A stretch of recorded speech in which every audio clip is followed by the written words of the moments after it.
Buenas tardes a todas, a todos. Es un gusto compartir esta tarde junto con ustedes. Gracias por la invitación. Se me ha convocado para hablar un poco de salud y diversidad sexual y de género. Y para comenzar me gustaría señalar como algunos hitos que han marcado la historia para las personas de la comunidad LGBT, ¿no? Y podemos comenzar quizá en el 45, finalizada la Segunda Guerra Mundial, con lo que fue la creación de Naciones Unidas y cómo en un primer momento las personas LGBT no formaron parte de los grupos prioritarios de la agenda de este organismo. En los 60 tenemos lo que es la liberación sexual con el movimiento hippie.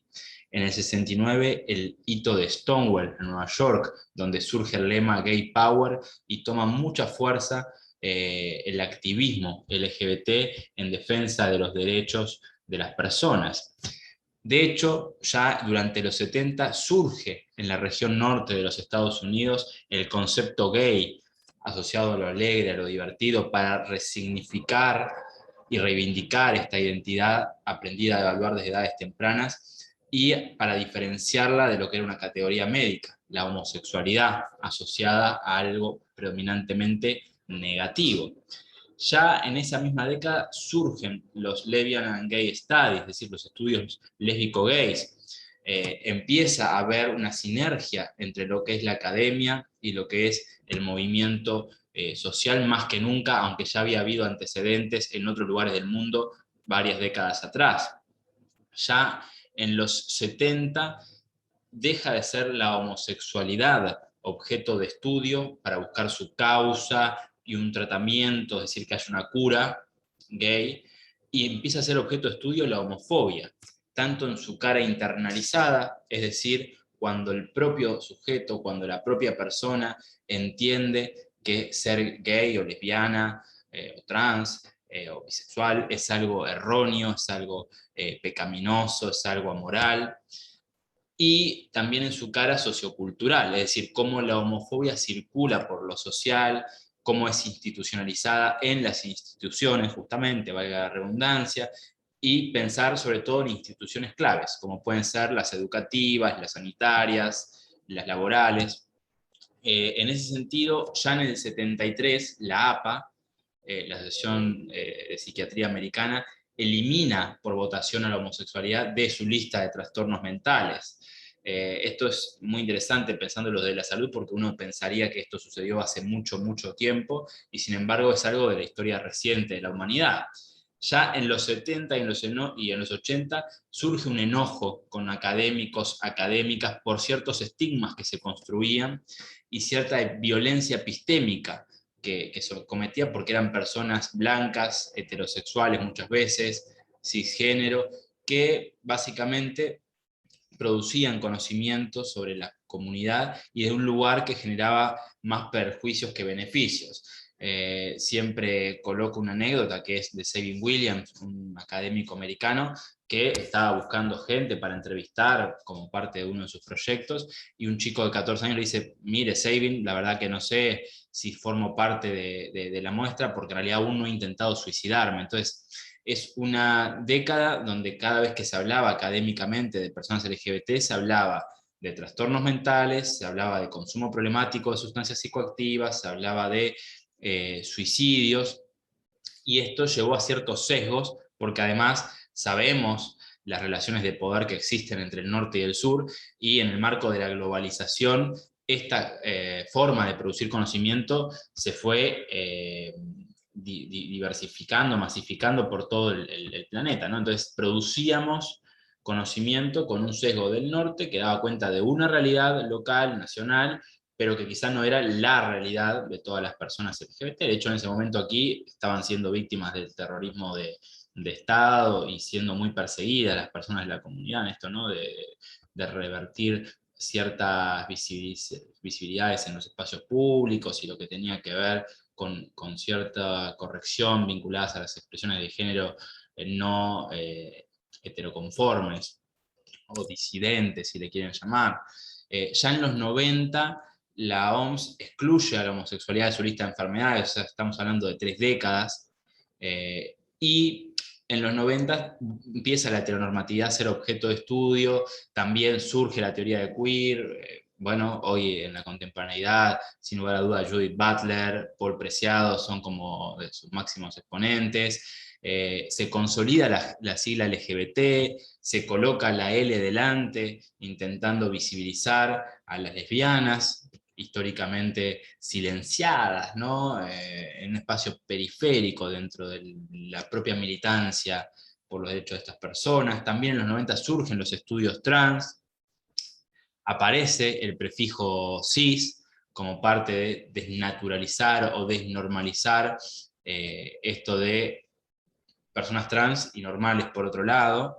Ya en los 90 empieza paulatinamente a ingresar las problemáticas del colectivo en las agendas de Naciones Unidas y de otros organismos internacionales.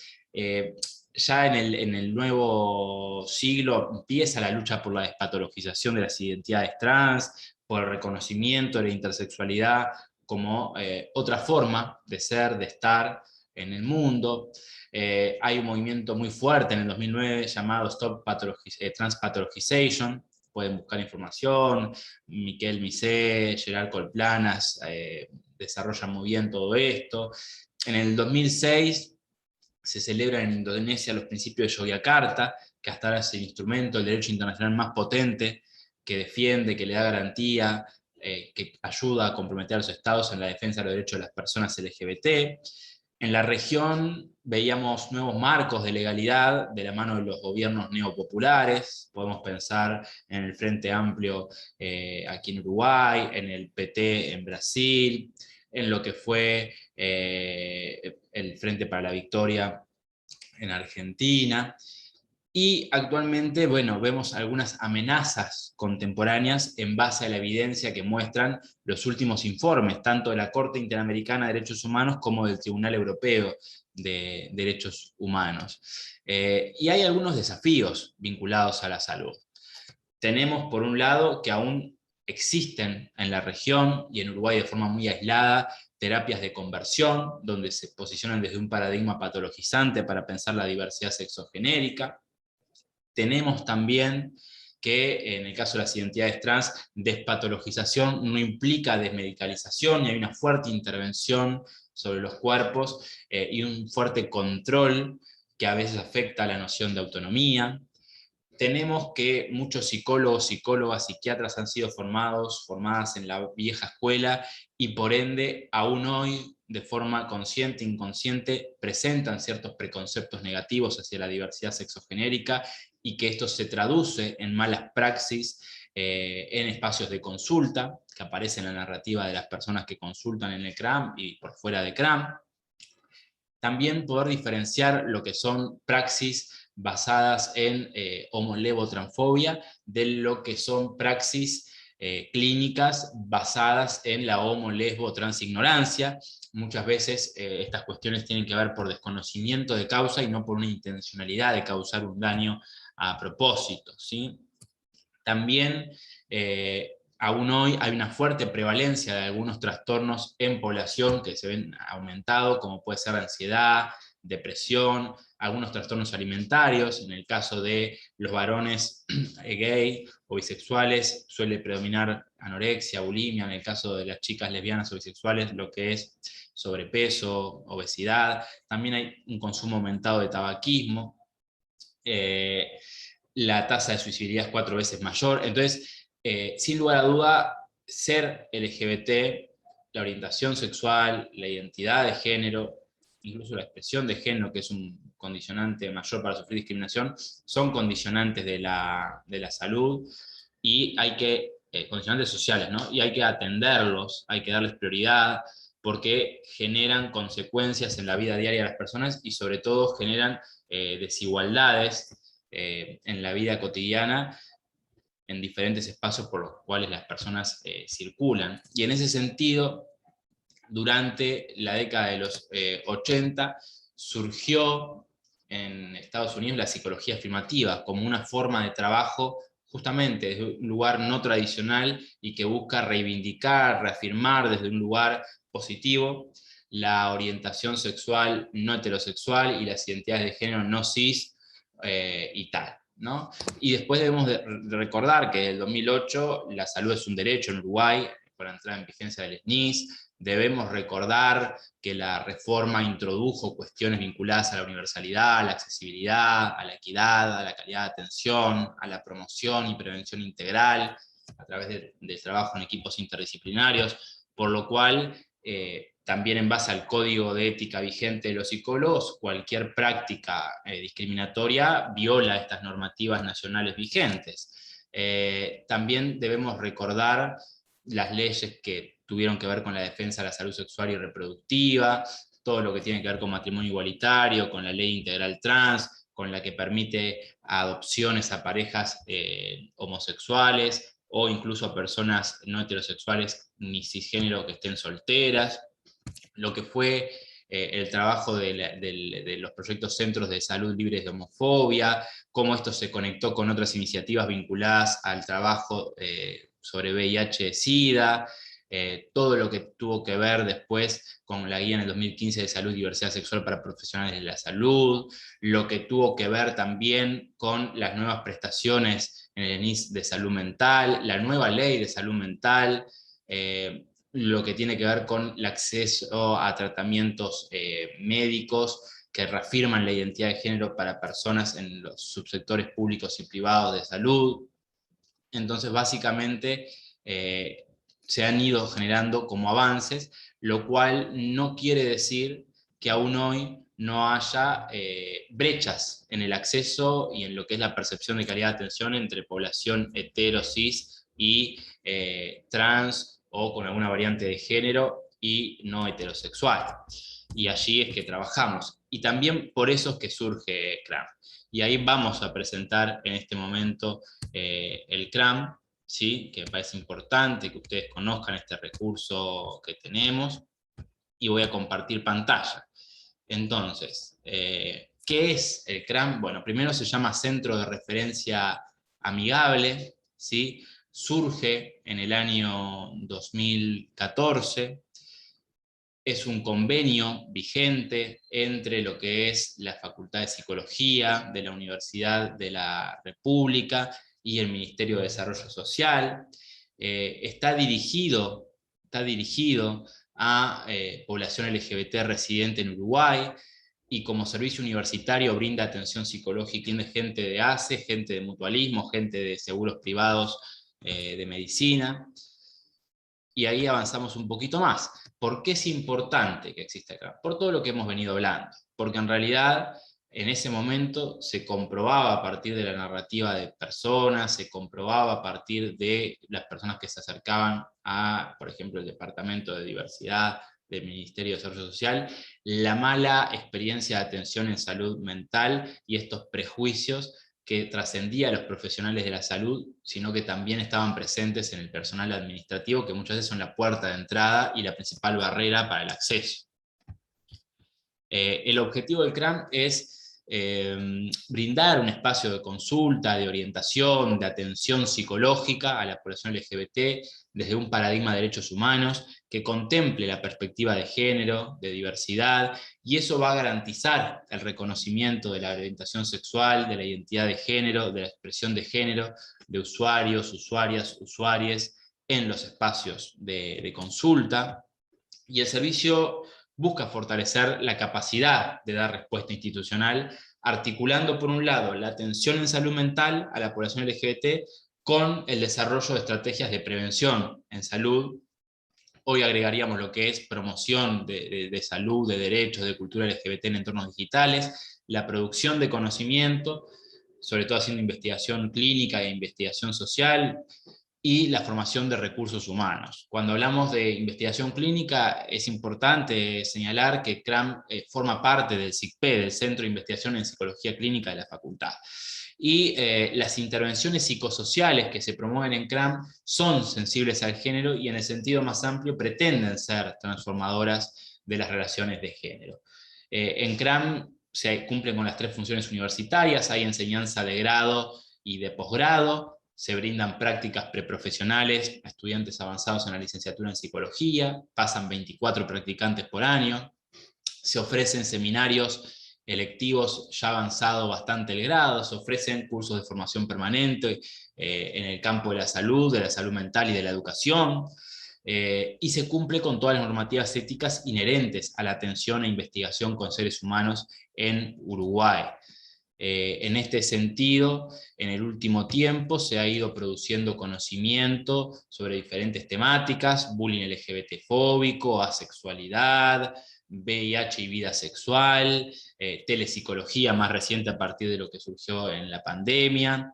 Así que básicamente sobre eso hemos ido interviniendo, y sobre dispositivos e intervenciones clínicas también. En CRAM se atiende infancias trans o con variantes de género, se atiende población adolescente, joven, adulta y vieja, es decir, se cubre todo el ciclo de vida. Allí está el edificio, el anexo de facultad en calle Mercedes, donde se hacen consultas presenciales. Ya ahora estamos retomando la presencialidad, y el año que viene habrá la posibilidad de hacer presencial o virtual, dependiendo de las necesidades de la persona y la cercanía, en esto de buscar descentralizar y democratizar el acceso a la atención en salud. Y hoy en día tenemos una fuerte presencia en redes sociales, donde también se han vuelto una puerta de entrada para la atención. Si nos quieren seguir, nos pueden seguir en Instagram, en el perfil cram.uy. De hecho, por privado nos pueden escribir y solicitar atención. Ahí está el mail, que es cram@sico.edu.uy. Nos deben compartir nombre completo, edad, nos deben compartir teléfono celular, una franja horaria de preferencia, mañana, tarde o noche, y una breve descripción del motivo de consulta para acceder a la misma. Nos pueden seguir en Facebook, cram.uy también, en YouTube, el canal cram.uy, cram TV, donde hacemos streaming sobre diferentes temáticas que le interesan a la población. Por ejemplo, este año participamos de una campaña de sensibilización junto al MIDES, a la Secretaría Nacional de Deportes, enfocada en el fútbol profesional y en poder visibilizar la diversidad sexogenérica en ámbitos históricamente muy homofóbicos, heterocisnormativos. Ahí vemos, por ejemplo, cómo algunos, bueno, la mayoría en realidad de los equipos hicieron publicaciones en sus redes sociales y salieron con un brazalete financiado por el Ministerio de Desarrollo Social. Ahí vemos, por ejemplo, a Joaquín Piquerés, quien se sumó y saludó a la comunidad LGBT. En realidad, ¿desde qué enfoque teórico se trabaja en CRAM?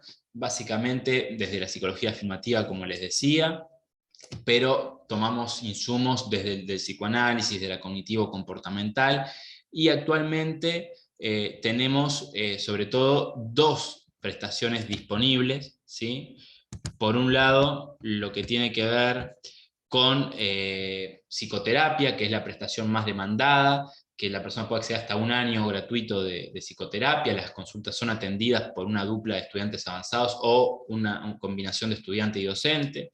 Y para esto hay una lista de espera de 2-3 meses, más o menos, o incluso menor que lo que está en ACE o mutualismo. Y están las consultas únicas de apoyo, asesoramiento y contención psicológica, que es un único encuentro que se agenda dentro de la misma semana, también con las mismas características, atendido en dispositivo de dupla, y que se basa en los aportes de los primeros auxilios psicológicos y los modelos de intervención en crisis, ¿sí? En este sentido, se puede acceder por el mail que les dije, cram@sico.edu.uy, se puede acceder mandando un mensaje privado por Instagram, o completando un formulario online que se encuentra disponible en la pestaña de prestaciones en nuestro sitio web oficial. Bien, que ahí lo tenemos, el sitio web oficial, para que lo puedan reconocer. Ahí está el formulario donde se piden los mismos datos que los oralicé hace un rato. Los principales agentes derivadores son el MIDES, la Secretaría de la Diversidad de la Intendencia de Montevideo, centros educativos, sobre todo liceos y liceos públicos, centros de salud de su sector público y privado, el INAO, la Unidad de Víctimas de Fiscalía General de la Nación, centros juveniles, organizaciones de la sociedad civil, sobre todo Ovejas Negras, TBU, Bienestar Universitario por parte de la UDELAR, y cada vez se va diversificando más los agentes derivadores. Bien, así que bueno, un poco ahí queda presentado el servicio. Para otro momento tenemos lo que tiene que ver con bueno, los datos que hemos ido obteniendo, qué conclusiones vamos sacando de la atención que se va ofreciendo, de los principales motivos de consulta, pero hoy en día, como para redondear, la mayoría de consultantes son jóvenes y adolescentes, entre la franja 15-25, con una predominancia de consultas de varones trans, seguido de varones gays. Estamos pensando en qué políticas comunicacionales tomar para atraer al servicio a más mujeres trans y cisgénero, lesbianas o bisexuales, ya que hemos visto una traba allí, ¿sí? Y se está como concentrando mucho en las masculinidades, cis y trans. Dicho esto, también en el último tiempo, a partir de un trabajo fino en redes, cada vez llegan más personas que están cursando la vejez o la adultez, o que comienzan un tránsito de género más adelante en la vida.